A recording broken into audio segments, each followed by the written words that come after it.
We continue with the final chapter, all two of them, of the book of Haggai, the prophet of the early Second Temple period.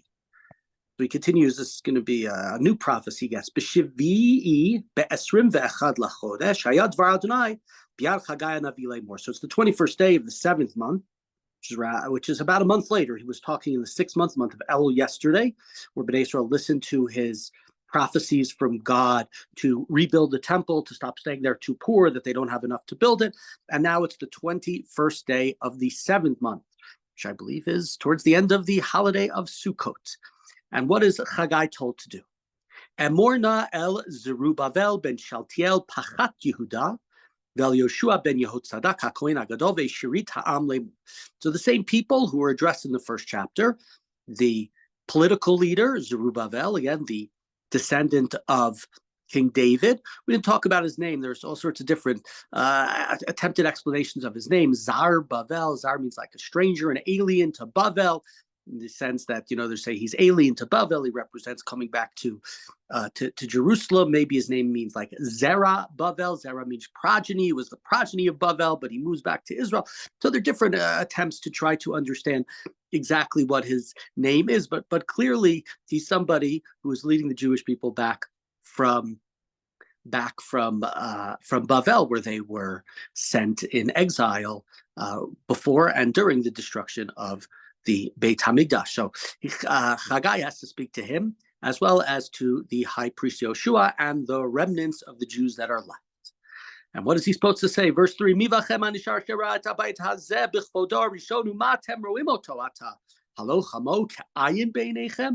said, who here is 75, 80 years old? Who here is 100 years old? Who saw the first Beit HaMikdash in its splendor? How does it look to you now? It must seem like nothing. Chazak Zerubbabel Nu'um Adonai, v'chazak Yoshua ben Yehotzadak hakohen hagadol, v'chazak kol ha'am haaretz Nu'um Adonai v'asu. So be strong, be courageous, Zerubbabel, be courageous, be strong, Yoshua the high priest. People, be courageous, be strong, because I'm with you. I promise you, when I came out of Egypt, I'm going to be with you, and I will be with you. Don't be scared, don't be worried. Because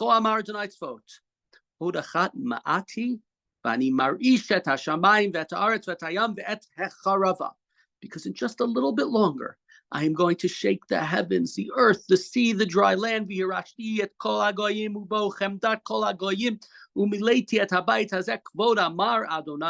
will shake all the nations. Everything's going to be turned upside down. And this house will be filled with glory. Let me take a pause there. Should have explained a little bit more of what's going on here.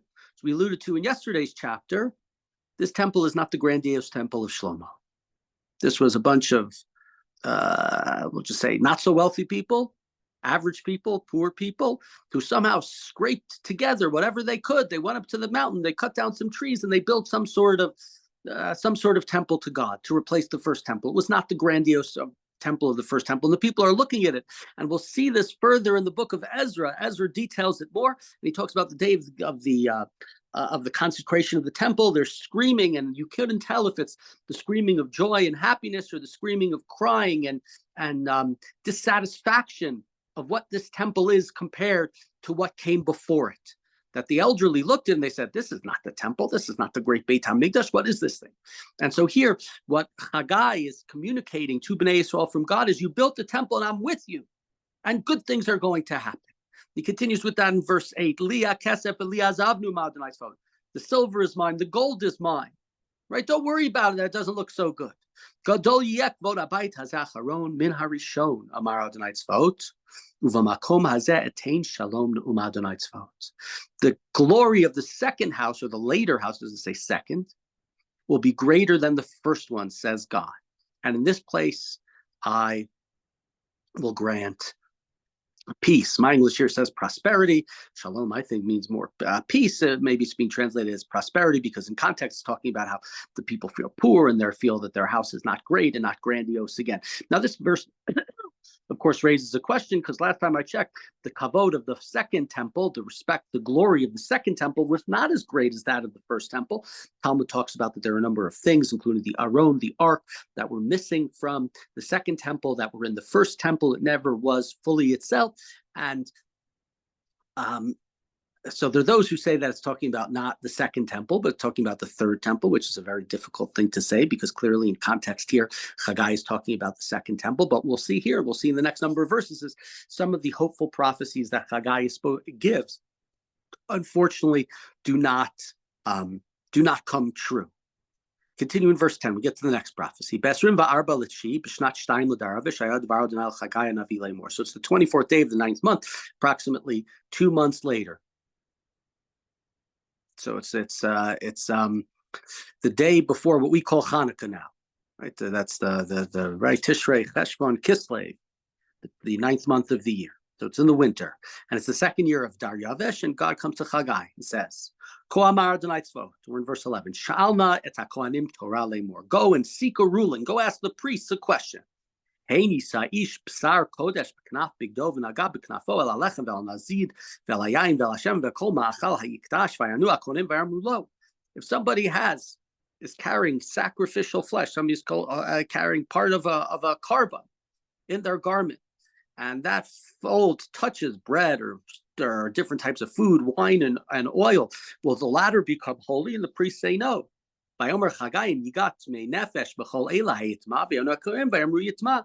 said, if someone defiled by a corpse touches any of these, will it be defiled? And the priests respond, yes. Okay, so why is Haggai asking this question? So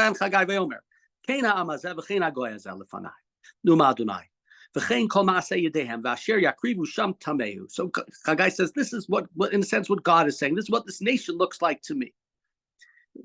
Right? They're touching stuff and they're defiling it, but they're not touching stuff and making it kodesh.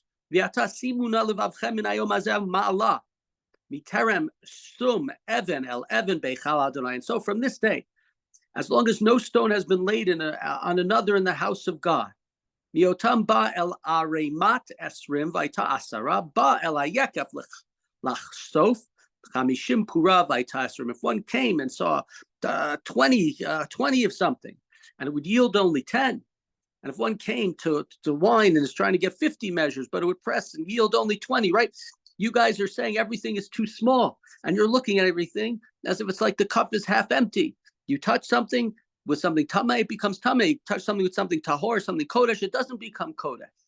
Right? Enough with the worries, enough with the negativity, enough with this is not enough, this is not good enough, we can't be in that place. We have to be, like he said earlier, chazak, we have to be strong. We have to understand that God is going to make this temple great. Continue verse 17. I struck all of the work of your hands with all sorts of different problem, blights and mildew and hail. But you did not return to me, said God. Right, I warned you. I tried to tell you I tried to give you yisurin is what the Gemara calls it. I tried to get you to understand that you weren't doing things right, but you didn't get it. So take note, pay attention on this day, the 24th day of the 9th month, from the day when the foundation was laid for God's temple. Pay attention to this, and again, just think about that within the context. Unless I'm wrong, Nisan, Iyar, Sivan, Tammuz, Av, Elul, Tishrei, Cheshvan, Kislev. 9th month of the year is Kislev. So this is the day before the beginning of Hanukkah. It's not a shir about Hanukkah right now, but if you would go read the book of Maccabees, you would see that the Jews did not finish fixing the temple, defeating the Greeks on the 25th of Kislev. That's not when it happened. Purposely, the holiday was made on the 25th of Kislev. There are numerous reasons for that, including that there was an ancient pagan holiday at that time. It's the darkest time of year. Think about the candle, the idea of light in the darkness, and also related back here to this book, to Haggai, who's saying that this is the time, 24th, when the second temple was now completed. So the Maccabees, maybe they make their temple, maybe they make their holiday on the 25th of Kislev, because maybe they see their victory over the Greeks as finally the expression of the prophecies of Haggai, that the second temple is going to be greater than the first, that the renown of the Maccabees is going to be great, that finally the temple is going to stand with a certain sense of autonomy. So just something to think about for the future. Continue now in verse 19. Ha'od hazera b'mugura v'aragefen v'atena v'rimon v'etz hazayit lo nasa min hayom hazeh avarech. The seed is still in the granary, the vine, the fig tree, the pomegranates. They have not yet borne fruit. For from this day on, I will send blessing. Right? You guys have not gone. You have not done what's necessary for the temple. And therefore, things have not been mivarech, things have not been done. But if you give your efforts, if you touch the Kodesh, she's saying, as opposed to touching the Tameh, then things will reverse course and things will get better. And what, as was said before, the greatness of this temple will happen. We get now to the fourth and final prophecy of Haggai, and the last one in this book. And word came to Haggai a second time, the 24th day of the month. So it's the same day, but clearly it's presented as a different prophecy. It's not about how Bnei Israel are too negative and they're too close to Tumah rather than being too close to Kedusha, and therefore things are not prospering in the way that they should be. So now we have this as the final prophecy. And more el Zerubbabel pachat Yehuda lemu. So this is a prophecy for Zerubbabel. The first two prophecies about building the temple, about just do it as we said, like Phil Knight, don't make excuses that you're too poor, that you have a hole. You're right, as long as you don't build the temple, you'll have that hole in your bag. You buy the groceries and they fill out and they fall out of the hole, and you're right, all the benefits that you get was one of the images and say with groceries, but that's what he said. Now this prophecy is only to Zerubbabel. And what does it say? Ani marishet hashamayim v'et, similar to the last prophecy where he said, I am going to shake the heavens and the earth. There's going to be major changes. V'afachti kisei mamlachot, v'ishmadeti chozek mamlachot hagoyim, v'afachti merkava rochve'el v'yardu susim rochve'im ish b'cherev achiv. I'm going to overthrow and overturn the thrones of the great kings and destroy their might of their kingdoms and their nations. I'm going to overturn their chariots, their horses and riders will fall, each by the sword of his fellow, right? There's going to be a new world order. There's going to be a massive change. Now, by this time, we know the Babylonians have already been defeated by the Persians. The Persians are later going to be defeated by the Greeks. We know this. We talked about, especially back in the book of Yeshaya, civilizations rise and civilizations fall, and that's just the way of the world. That's what it is. But here Haggai is saying specifically, saying it to Zerubbabel. And why? Because of the final verse that happens. Bayomahu nu'um Adonai tzvaot. Ekachecha Zerubbabel ben Shaltiel avdi nu'um Adonai v'samticha kachotam. God says, on that day, I will take you, Zerubbabel, the son of Shaltiel, and I will make you like my signet ring. Sounds like the language of, chotam, like we have in Megillah Esther. I'll make you, you're going to be my sign. You're going to be my stamp because I have chosen you. Why is it that I've chosen you? Well, I've chosen you less because of you and more because of not your grandfather, but your great-great-great-great-great-grandfather all the way back, which is, of course, King David. I have chosen you. I have chosen you to lead my people. And we know that my promise was for David for all time. That from your descendants will be, you want to take this and say it's for the future Messiah. You want to take it and say that it's for Zerubbabel himself. But what's promised here is, what's going on, is that Haggai is saying to Zerubbabel, similar like he said to the people earlier, right now things don't look so great. We built the second temple, but look at it. It's shabby. It's not great quality. And look, our leader is not a king. We don't have David. We don't have Shlomo. We don't have Chizkiyahu. We don't have Yoshiyahu. We don't have this great empire. We're living under the protection of the Persians, but they are the ones, they are the leaders of the world. They're the ones who gave us a little bit of autonomy to build a temple, but we don't have autonomy. We don't have a kingdom. And so here the hope from Haggai is, the prophecy from Haggai is there's going to be a new world order. Things are going to change. The Persians are going to defeat it, and Bnei Israel are going to gain their full independence. And their king Zerubbabel, their governor Zerubbabel, is going to become, in a sense, a king. He's going to be God's servant, and he's going to lead Bnei Israel in a way that is much greater and brings much more gaon, much more glory, word that we've had in the past books, not in this book, to Bnei Yisrael and to God. And this is a prophecy from Haggai. It doesn't come true. It doesn't come true for Zerubbabel, the Jewish people, at the beginning of that second temple. Not so many of them return. Maybe they're not so righteous. We'll see stuff about that in the next book, in the Haggai's contemporary Zechariah. The hope is that the second temple will become greater perhaps even than the first one. It does not come true, certainly during the days of Zerubbabel. That doesn't mean he wasn't a great person. That doesn't mean he didn't help bring about the rebuilding of the second Beit HaMikdash, that he was not a leader of the Jewish people. He is. But for whatever reason, the hopes, the belief of the second temple being as great as the first, it just doesn't happen. Now we know, as I said, and I'll conclude with this, there was a hope of a people later on who became kings, the Maccabim, and that's coming back to this book, back to the Maccabees. They thought that they were going to be the ones who these prophecies would be manifest through them, that they would be the ones to bring the full-fledged glory back to Bnei Yisrael with their victories over the Seleucid Greeks or the Greeks or their Jewish brothers and sisters who were not so inclined towards the worship of God.